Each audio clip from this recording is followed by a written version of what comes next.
Since the coronavirus pandemic, so many of us have faced unimaginable challenges. And when you talk to our youth in foster care, being a youth in foster care, you're already kicking somebody while they're down. some of those in our communities who are most vulnerable already, they're really struggling. They don't have support or they don't have somebody with no one to come home to. I think during this time, everybody kind of goes home to your family, and when you don't always have family to go home to, you get really stuck in a situation. I am living with a friend and her family since I was kicked out of the dorms. Trying to find resources. I did lose my job. I'm out of work. I still have to work, but they cut down our hours tremendously, so I can only work 12 hours a week. I don't know at work, my coworkers, even customers, if they are sick. And with the dreams they've worked so hard for being crushed.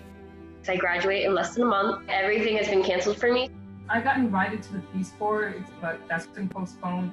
All the things that I was looking forward to for the past 4 years is just completely gone. Without being able to see their loved ones. I cannot see my baby sister because of coronavirus and worrying about her immune system.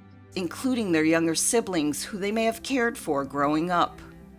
You know, how can you keep yourself from really overstressing about those people that you care about? They feel alone.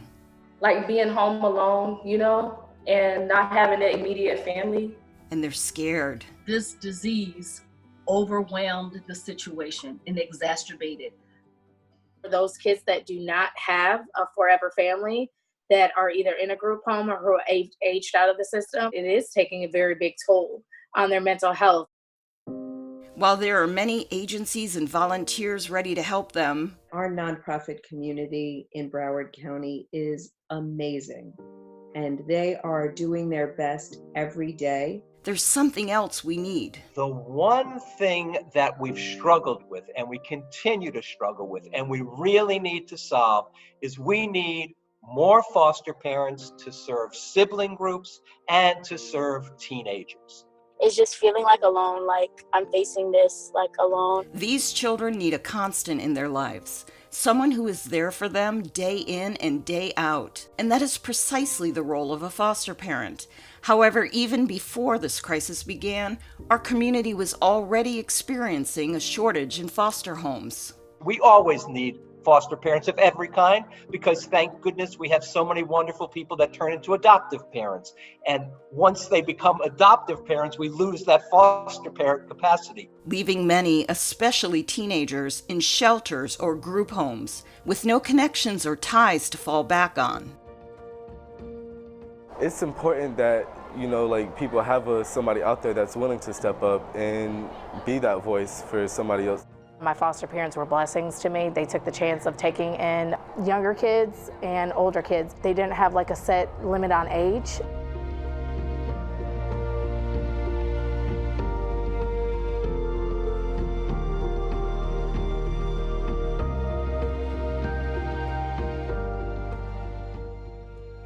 I'm Gia Tutelo-Moat, and just like everyone else, most of the time I'm with my kids, my family.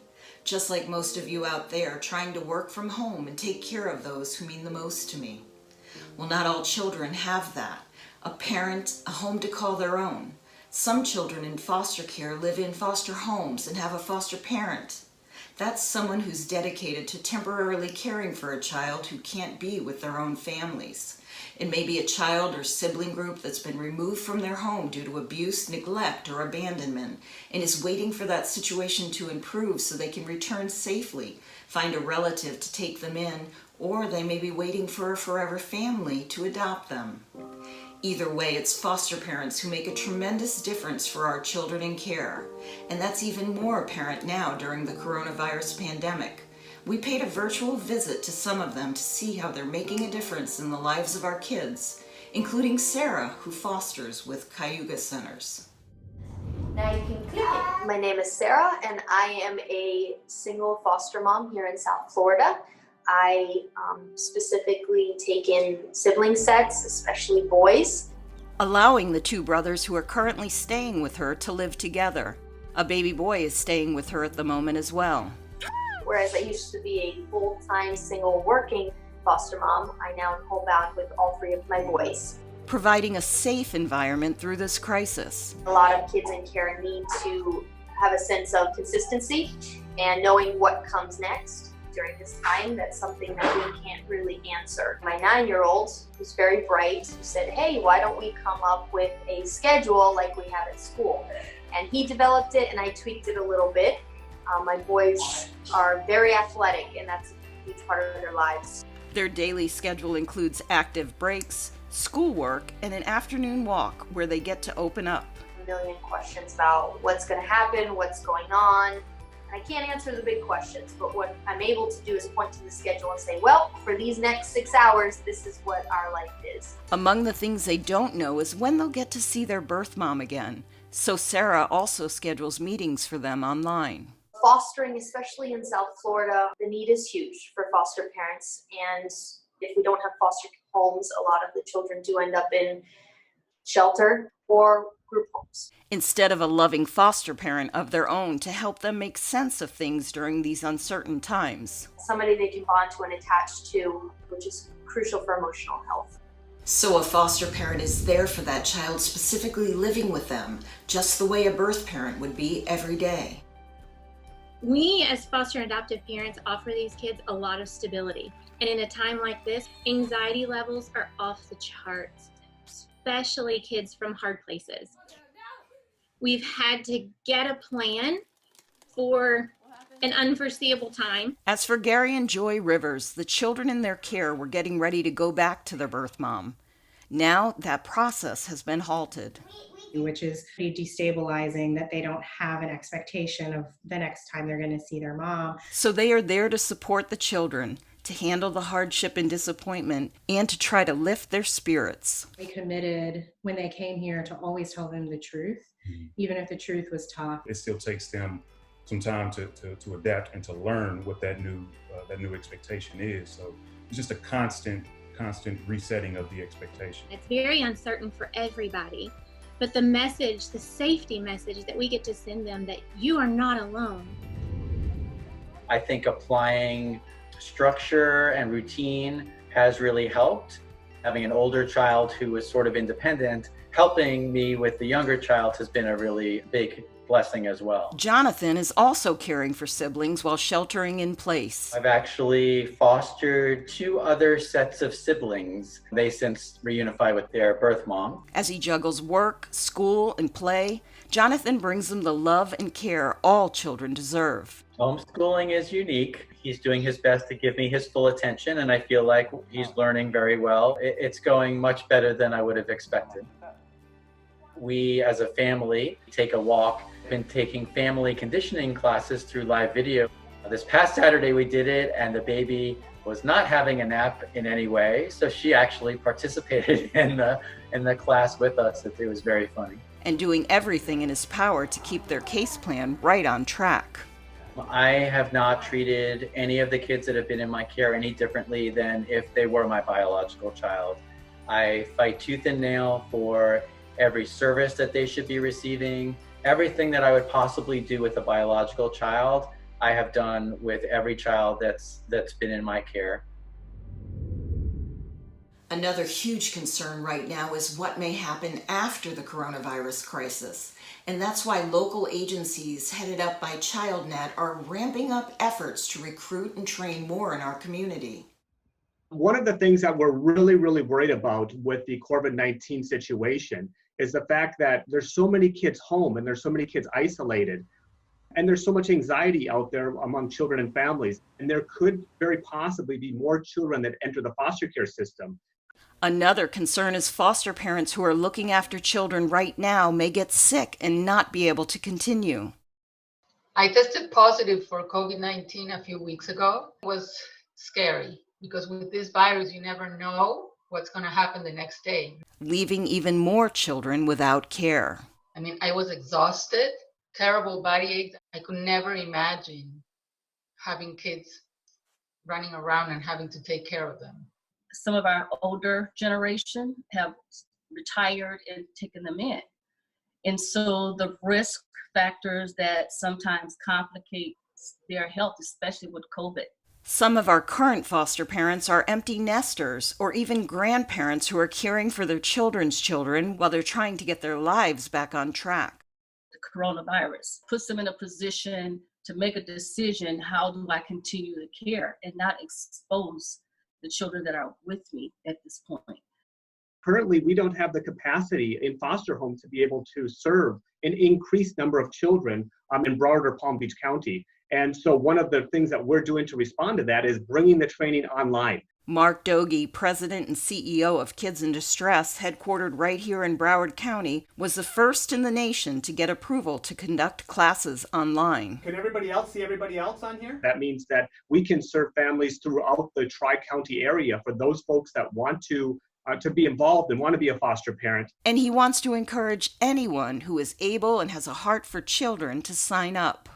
During this time of social isolation, that online training is going to be just paramount to be able to get foster families up and running quickly in order to possibly respond to that crisis. Providing the opportunity for those of you watching right now to become a foster parent without leaving your home. And that's really going to make a huge difference for the children and families that we serve and for potential kids that may come into foster care.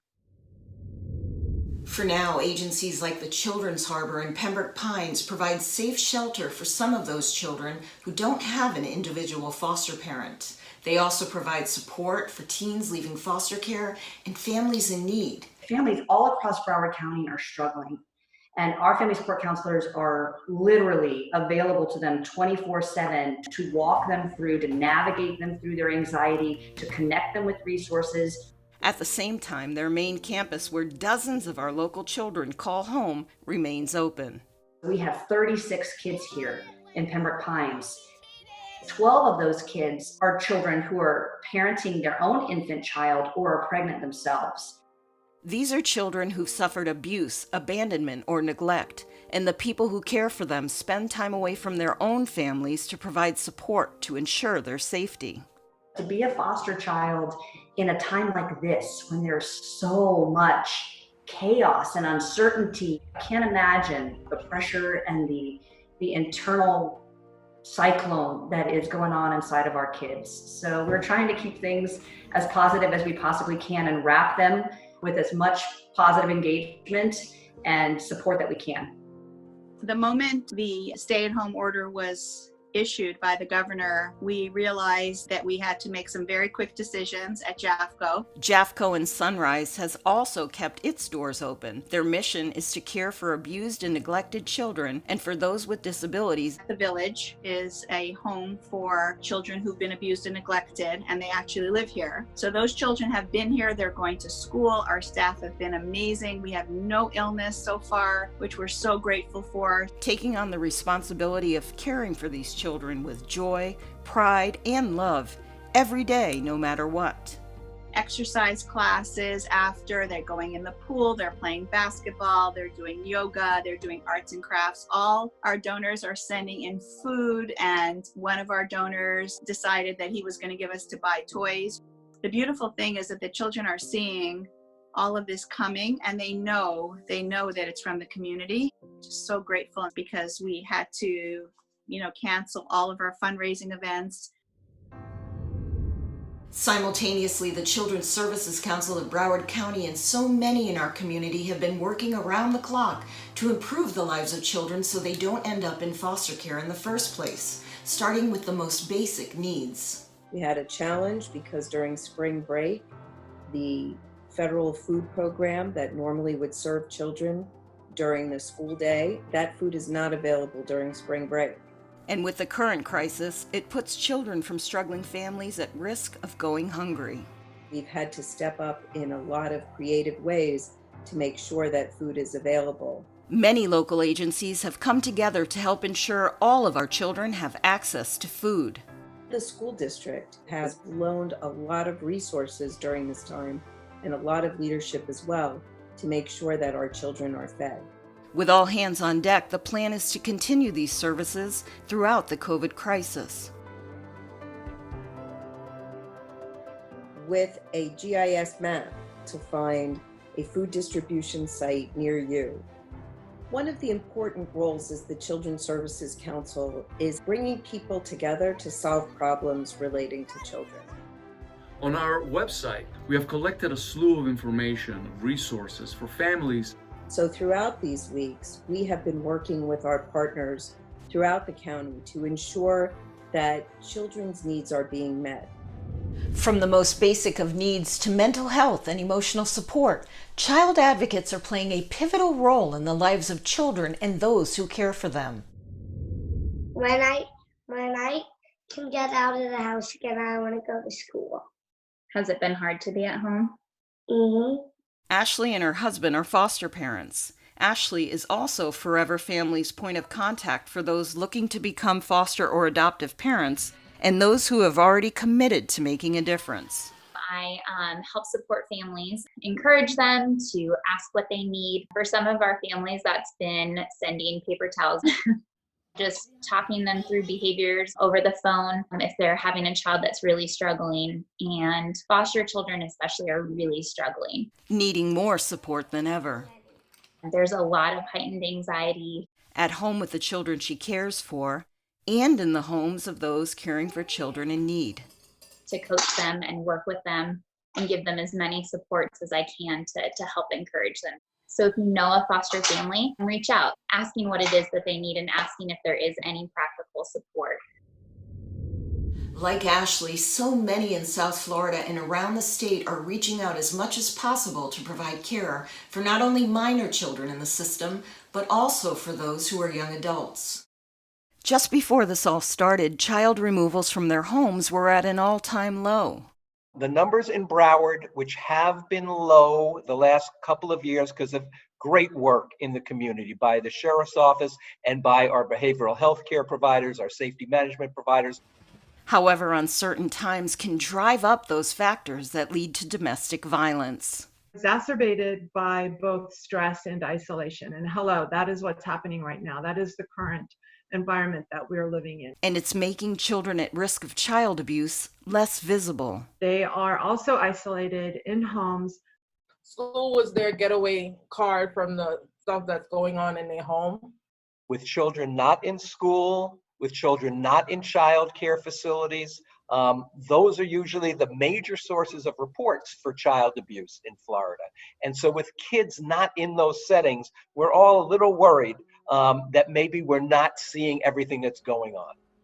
So it has never been more important. We are relying more than we ever have before on neighbors and on family members to make these reports. Social workers are also worried about the children who are already in the foster care system. It's a very big deal not having anybody at the end of the day to be able to count on. Rebecca entered the system herself as a teenager. Grateful for the support she once received, she's now paying it forward by working as a child advocate. And I've had kids tell me, Miss Rebecca, I don't feel like anybody cares for me. You know, I don't have a family. I mean, we're doing the best that we can to serve all of our kids, to serve our population.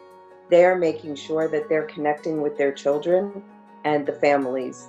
And they are doing their best every day to use every tool at their disposal to keep the children safe, to keep their staff safe, and to make sure that they feel supported by this Broward community.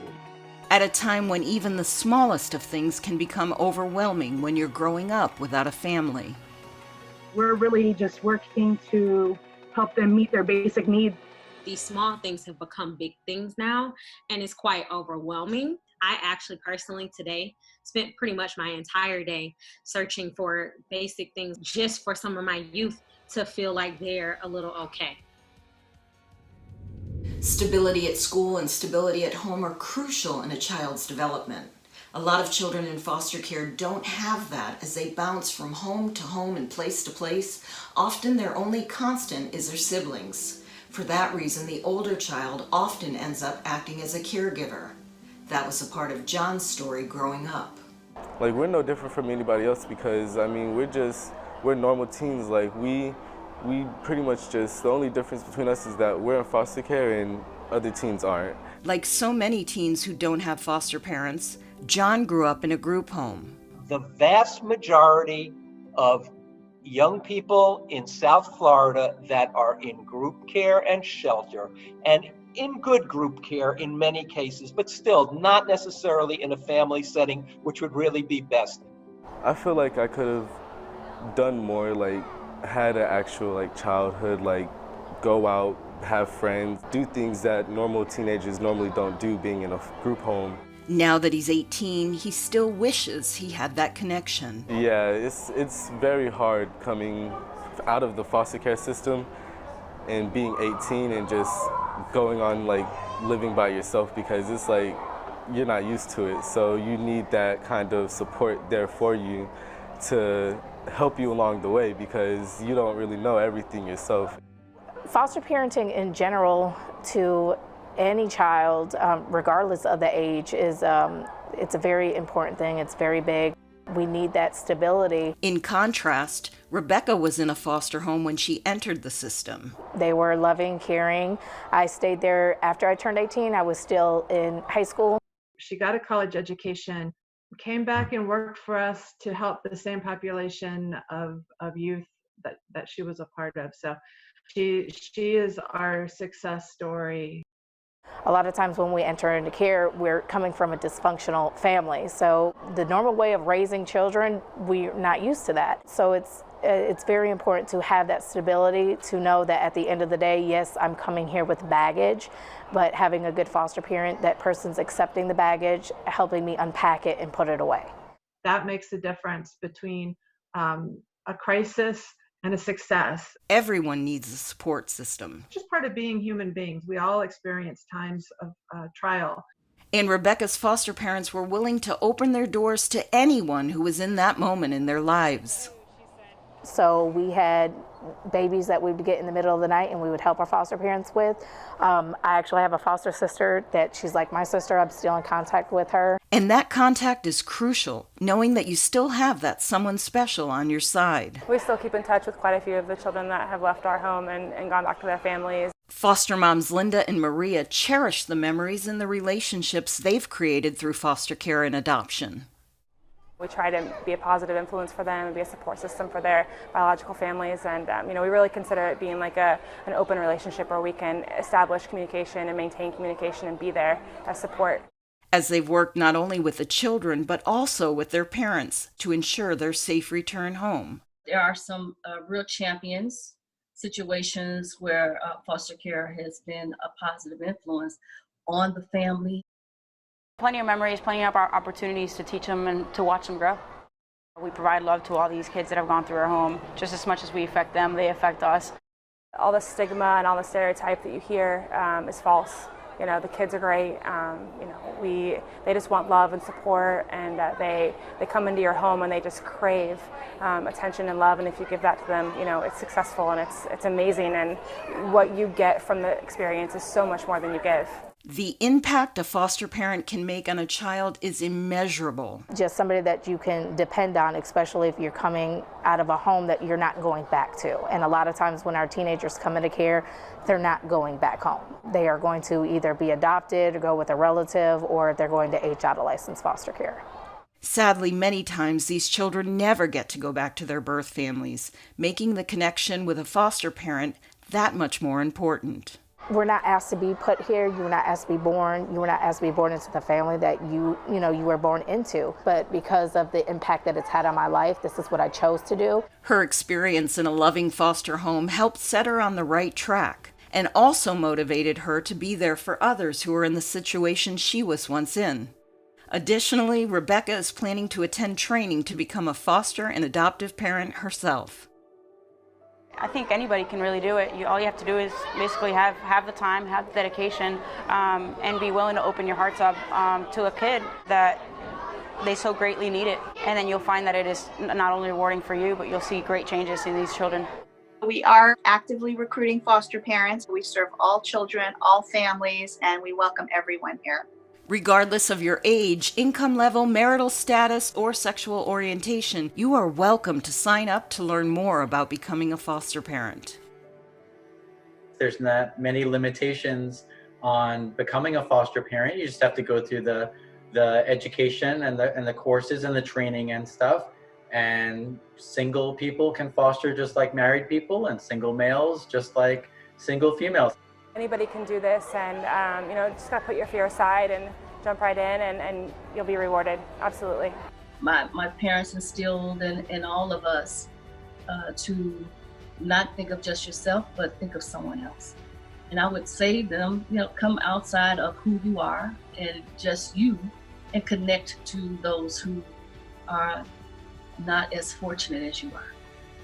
20 years from now, when your children, your grandchildren ask you, what did you do during the COVID crisis? You can tell them that you gave a child a home, or you started this journey to become a caregiver. Giving a child love and care, and with our community programs and resources alongside to support you, you can make a tremendous difference in a child's life. A difference like the ones foster parents Kendra and Peter are making now. We decided to become foster parents, although we didn't fully understand or realize what that meant at the time. We entered into this process without prior skills or preparation. We didn't even have any parenting experience. Our oldest is Alexis, and he's 19. It's been great. Yeah, he's a great kid. Our kids love him. Being able to love on a teen and give them a family, which is so different than an institutional setting, can have a huge impact.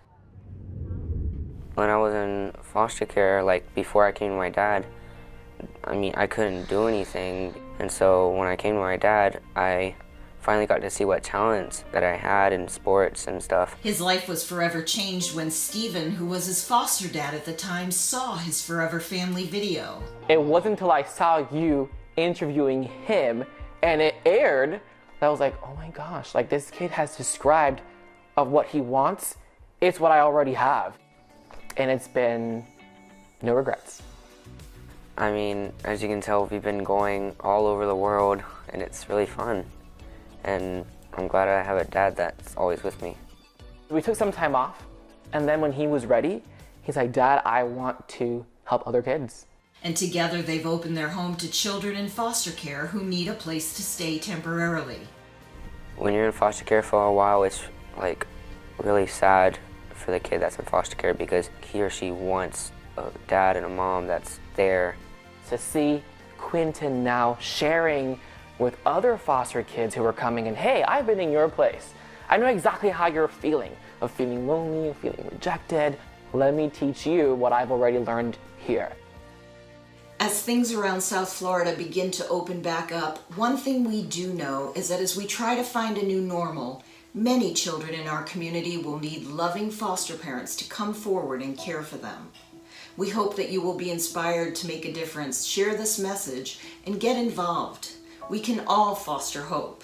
You can also mentor or volunteer, which is how I began this journey more than 25 years ago. Please learn more now at foreverfamily.org. I'm Gia Tutelo Moat. Stay safe, and thank you so much for watching.